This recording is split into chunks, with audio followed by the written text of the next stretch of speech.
So this week we're going to be learning about free body diagrams. In the area of physics, this is how you kind of make an illustration of how forces are acting on an object.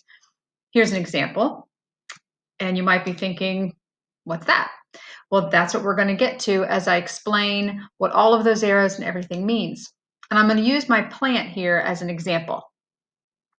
I'm going to draw a force diagram of my plant, but anytime you draw a force diagram or a free body diagram, whatever object you're talking about is actually represented with just a rectangle. You don't draw the object itself. This rectangle represents the plant.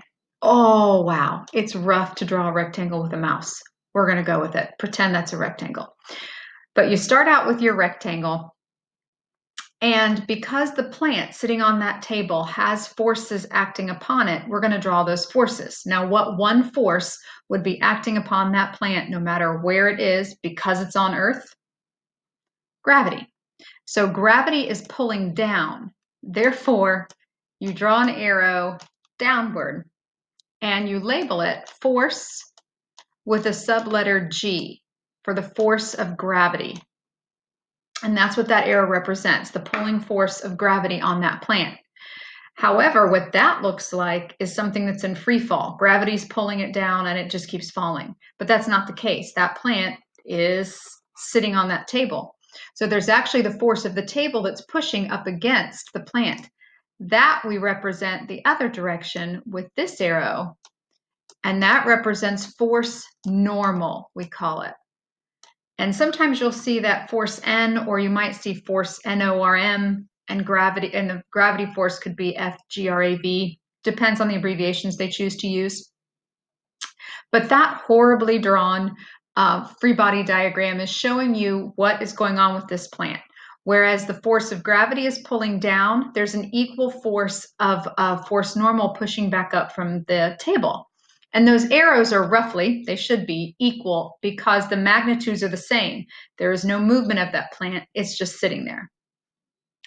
So what if my plant weren't sitting there? What if it was hanging? How would I represent that? Well, again, we start off the rectangle.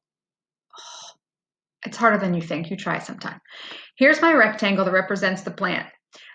This time there is still gravity pulling down on the plant, so you still have the force with a little g to represent gravity. But the force pulling up is different. It's not force normal. This is called a tension force. So it's actually a force sub T for tension because it's actually a pulling force that's pulling up. Looks very much the same. It's just a different kind of force that's keeping it up. But still, there's no movement with this plant. So what if someone was trying to push the plant, trying to move it one direction? Well, in this picture, you can see that someone's trying to push the plant, but apparently they're not very strong and they're not getting very far. But there is a force acting upon the plant. So now I'm going to draw my rectangle. Yeah. Still have the force of gravity down, and you still have the normal force up. But there's actually a force that's pushing to the right in this picture. Now, you might think that this is how you would represent that force, but you'd be wrong. Generally, in force diagrams, the arrows always come out from the center. So even though that is a push force, it's still going to be shown going this direction, and it should be straight, but that's not. So this is called force applied. And usually you will see all three letters, which of course are very hard to draw with a mouse. All right, so force applied, that represents the push that's going in to the right. However, my plant's not moving. So why isn't it moving? What would be causing that plant to not move even though it's being pushed?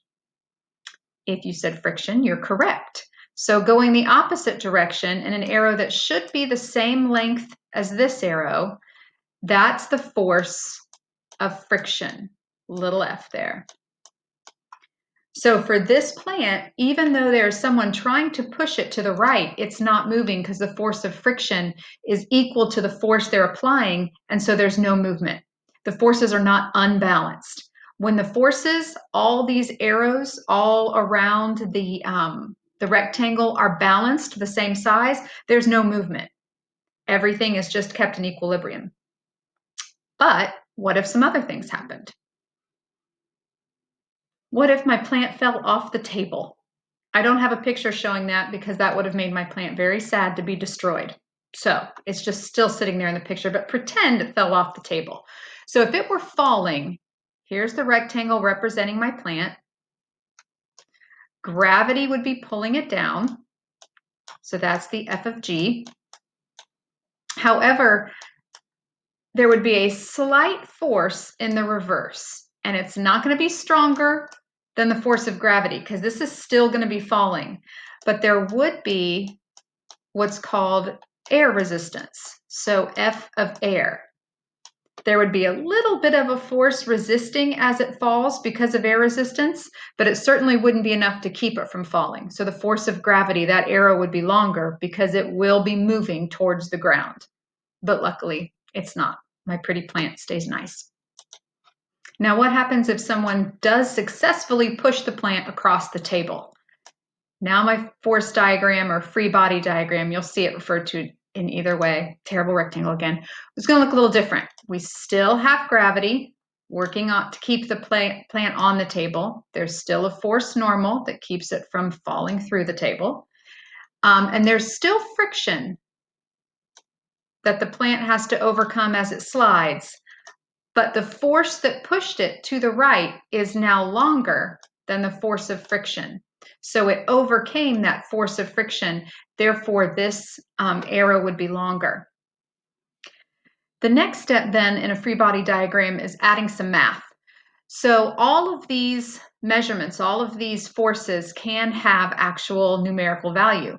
Let's say that gravity is pressing down on this with 10 newtons. Then the force normal would also be 10 newtons because those are equal. But maybe the force of friction was 2 newtons going towards the left, whereas the push was 17 newtons to the right. In that case, you can now mathematically figure out how much force, the net force, moved that plant to the right. And you simply do that by subtracting the two numbers that aren't the same. So if you have 17 newtons of force this way, 2 newtons of force in the reverse, then your total net force is going to be 15 newtons. We don't need to worry about the up and down because they were held equal. The other piece of this, when you do net force, is you talk about the direction it's moving. So you can either say, in this example, it's to the right, or some people like to use directional words. So they might say east. And once you start getting into directional words, you have to remember your compass rose and what goes where. Here's another example of an object that's moving.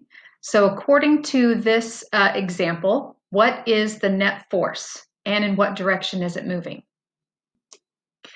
The correct answer would be 17 newtons because again, here's 20 and you subtract 3 newtons of friction that are in the other direction. The 6 and 6 stay the same.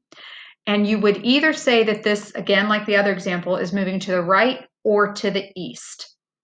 And just as a reminder, north is usually up when you're looking at a diagram. South would be down. So if something's falling, it's going in the southern direction. If it's going up, it's going north. If it's going to the right, it's east. And to the left, it's west. Never eat soggy waffles. So with all of that under your belt now, hopefully you've got an introduction to free body diagrams. There's another video you can watch that might help you too. There's some reading to do, all kinds of activities. And please excuse my terribly drawn rectangles.